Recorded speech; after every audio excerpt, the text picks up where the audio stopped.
Okay, so this is video number 4 on how to survive and fight glioblastoma cancer, or tumor cancer, whatever, on the head. And so Baruch Hashem, I'm still here, thanks to Hashem. And well, we're I'm in May. We're in May. I had my surgery in February, so we're at 4 months. 4 months. So I finished the radiation, and I finished the chemotherapy. Although chemotherapy is going to come, I have to do to prevent the regrowth. I have to do it a few more times, but no side effects. Baruch Hashem, and things went pretty well. And actually now I'm on a kind of a immunotherapy type of adventure, so to speak, because the goal is to prevent the thing from regrowing. I'm waiting for my MRI to see how my head is, and I wanted to give you a list of everything that people say, because check online, there's hundreds of stuff. I'll tell you the main one I have found, that the thing that cure brain cancers, like glioblastoma and other stuff like that. So I put on top of the list Hashem, obviously. God, as a Jew, we know everything comes from Hashem. And the number 2, I would say, is, believe it or not, the Gemara says, if you're sick or you have a headache or something like that, what do? Go to the Beis Midrash or go learn Torah.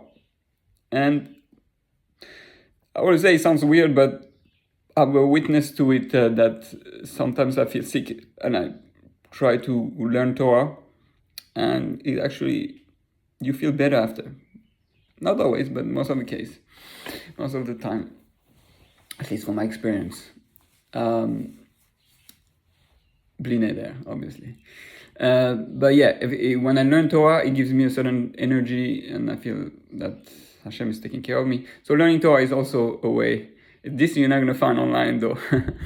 At least not the Google search or ChatGPT. So Hashem, learning Torah, praying, of course, praying. It's very special.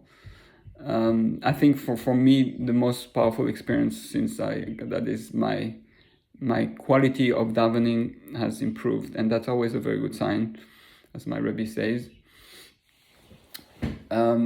Praying with more intensity, having a real one-on-one discussion with God about what's happening, what do you want from me, give me clarity to understand. Because it takes time to understand. We don't understand right now, but it takes time. Okay, so in terms now on more practical level, like scientific level, not too holistic, although some of the stuff is holistic. By the way, for people who are interested to know, I was in Montefiore Hospital, which at the beginning was good, but then I went to for my treatment after the surgery. So Montefiore was where I got my surgery, but after my surgery, I went to a section that is more expert in brain cancer or that, which in Columbia Hospital. And because they were more specialists into that type of cancer and brain cancer, so Columbia Manhattan is a good place to go. They have a few different places but it makes sense to go to the expert in that matter. Even also the ones who did my radiation, there were people with Columbia who did only that. They only do brain radiation, which is different than the other place where they were doing just radiation on all over the body, all different parts. But so they didn't do just the brain. So it's better to go to a place that is expert into the brain. Obviously, makes sense. Okay. Part of the thing to prevent regrowth of the glioblastoma is to have a kind of That's when I have to shave all my hair. I don't care, I'm basically bald, but it's to put a special helmet type of thing with electrodes, and it sends electromagnetic field pulse, electric pulse in the brain, and it helps prevent regrowth of the bad cells. Okay, let's continue now. So believe it or not, and I believe very, very strongly in that, that fasting is one of the best way to destroy bad cells, because you starve them. One of the big concept of destroying bad cells is to starve the bad cells so they don't have the energy the fuel to reproduce. So you can find a lot of material online. Fasting, and actually now I'm on my 3rd day fasting. I'm trying for the first time in my life. I've done Yom Kippur like one day, but it's the first time in my life that I'm on a 3rd day fasting, and I feel pretty good. I just it's water fast, and it's doing pretty good. Baruch Hashem. I had moments where it was hard. I'm not hungry, but I'm still taking some medicine there and there to prevent seizures. For a few months after you go to the hospital, they give you seizure medicine. So it's a good, not good. It prevents you from having. They're afraid that you have seizures or stuff like that. But thank God I didn't have any problem. Okay. So fasting. Basically, what's the powerful thing with fasting is that on the 4th day of fasting, you develop new stem cells. I'll let you discover it online. There's a ton of stuff about it. There's a book, the power of the healing power of fasting, and there's a lot of videos. Okay, in terms of food, one of the most important food not to eat or drink is sugar. No sugar. You have to cut off sugar. I cut off almost everything in terms of sugar. You can have a bit of natural sugar, but from the fruits or that, but not too much. The less sugar you give to your body, the less it's gonna allow the bad cells to reproduce. Okay, that's one of the first fuel they suck on, so to speak. Okay, so no sugar. Interestingly, that was a video that I found, and I don't know, you have to check more about its legitimacy, but it says nicotine. Obviously, all the smokers say, "Oh, great, we couldn't smoke cigarettes." No, that's not what I mean. You have nicotine in fruits and vegetables, like in potatoes and I think tomatoes. I don't know. I'm becoming a nutritionist since that, and it's good. As Jews, and it's very important to know that, because a lot of rabbis don't speak about it. And as a Jew, you need to be healthy. You need to take care of your body, and I'm the first one not the first one, but I'm probably one of the first rabbis to emphasize to that speaks a lot about it, because I've seen the consequences, myself and others, but I've been preaching it for years, that you can be a healthy spiritual Jew if you're not a healthy physical Jew. It goes together, and actually more books coming out about it, because we realize you are what you eat. It's not just a quote like that. It's very real, and the Rambam has a huge thing on how to eat and how fast and how much water, and when you drink water, you don't drink water while you eat. In Hilchos Deos, I believe that's where you have everything. So you can learn it from the Rambam, and now there are so many books about it. So take advantage of it and learn to have a healthy diet. Okay. Now, this is the famous keto diet. To put you in a state of ketosis. I mean, there's a lot of material about that. It's recommended by so many. Basically, I believe low carbs, low sugar, more. Remembered all the terms. But this is the keto diet, very famous. You can check it online. Drinking a lot. That's always good for everyone all the time. Cleans your body. So radiation, chemo, exercising, and some will tell you to exercise a lot till you sweat I'm saying that as a immunotherapy type of way, meaning once after the surgery, all that, once you have your strength back, we're speaking about prevention so it doesn't regrow, mostly. Then there's ivermectin. A lot of people say ivermectin, pure cannabis oil. Some say that it really cleans any cancer cell. Then there's well, I would say faith and bitachon, emuna and bitachon, obviously. Emuna and bitachon is always something that will help you for everything, not just for healing, but for stress, worry, emotions, anger, or all the things, and for healing for sure. Love. Some say that being in the presence of love, so loved ones, people you love, it heals. Love heals. We know love is stronger than death. So I think people loving you and showering you with love through their prayers, through their presence, through their...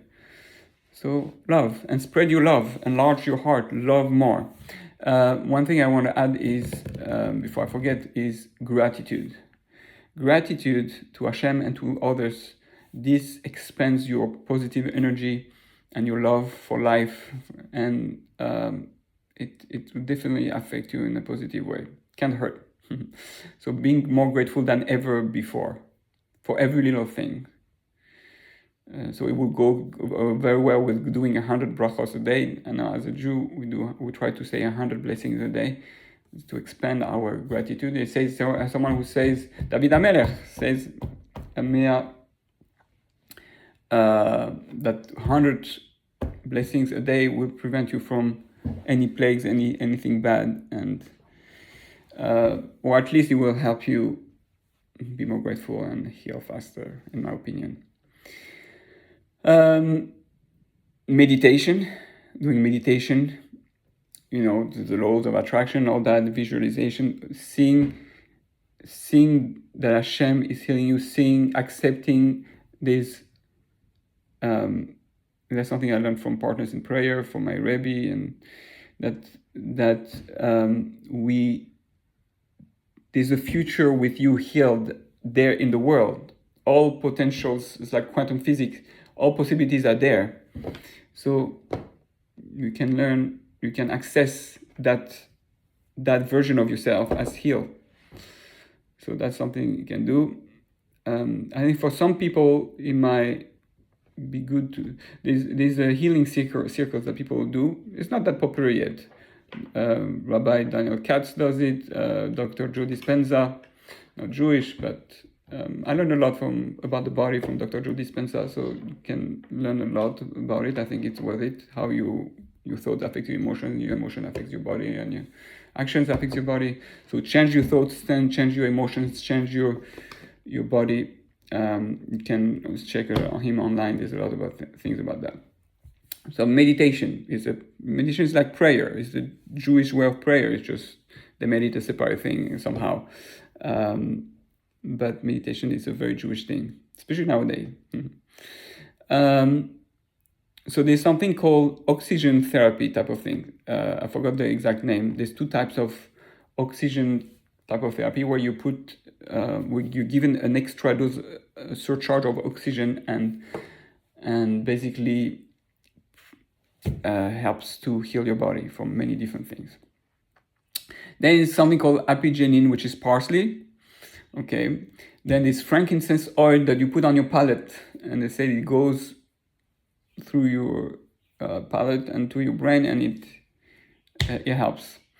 Okay, all that I'm not saying as a professional. I'm saying of everything that people told me and everything that I heard. Some people say vitamin C. Okay, the helmet that they're gonna give me to do is called Optune, and it is a charger. That's your charger. You wear it 18 hours a day. So that's a bit. It's pretty annoying, but I didn't do it yet. But you try everything that you can, right? You have to trust a little bit the doctor too, who is a shliach from Hashem. And okay, other things that I heard is creatine. and just a boost of water into your body. Intermittent fasting, we spoke about fasting. There's like 5-6 different types of fasting. But in terms of on a regular basis, intermittent fasting, you don't eat too much. You eat at certain times. You let your body rest. Okay. Real pomegranate juice and cranberry. So. Okay, so I don't know if that part now that I'm saying, I think it was from ChatGPT or from Google, Gemini, whatever, Google AI. But I find it interesting that brain tumor patients should focus on the diet rich in proteins. So lean meats, poultry, fish, eggs. Actually, it's almost similar to the keto diet. Dairy products, vegetables, nuts, and seeds. Healthy fats, avocados, nutseed, olive oil, and fatty fish like salmon and mackerel. Yeah, it's like the keto diet basically, where it's high in omega-3 fatty acids. Okay, so that's where we're up to. Now you know all the secrets that people are probably gonna tell you from all sides, because yeah, people are worried and they want to help in good intention, but sometimes it's overwhelming. It's like, you don't know anymore what to do. From all that, I don't know which one helped the most, but it makes sense. So, for sure, well, Hashem prayer, no sugar, and healthy diet, and prayer. I think, and Torah. I think those are the most powerful ones. So yeah, I actually in terms of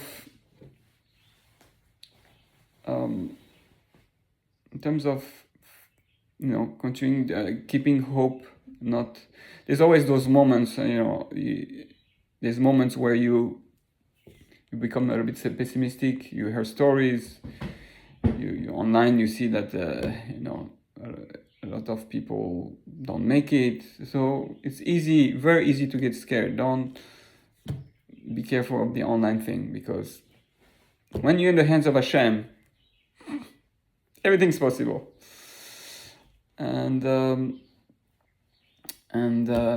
But one of the things we have to do is always to say someone is sick, to start thinking, okay, what can I change in my life? What did I do wrong? Asking Hashem for clarity.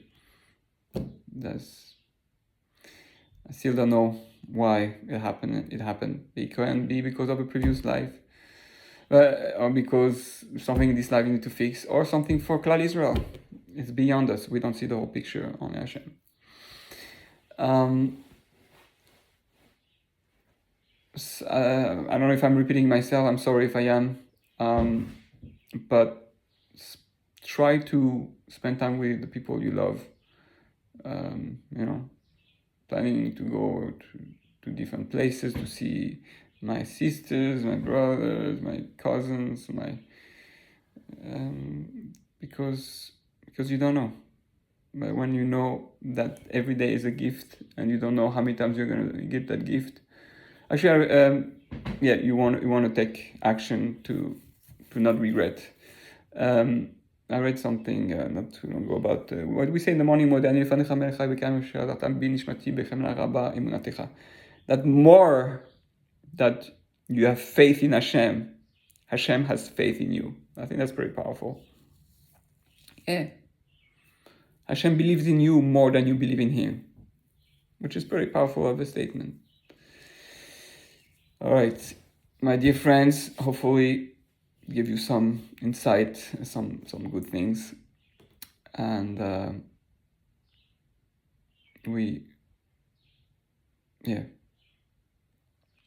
be strong because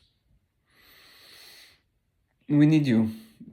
Hashem needs you. You have to feel like that's so important. What keeps me davening and have hope of that is, if Hashem give me back my life this morning, my soul,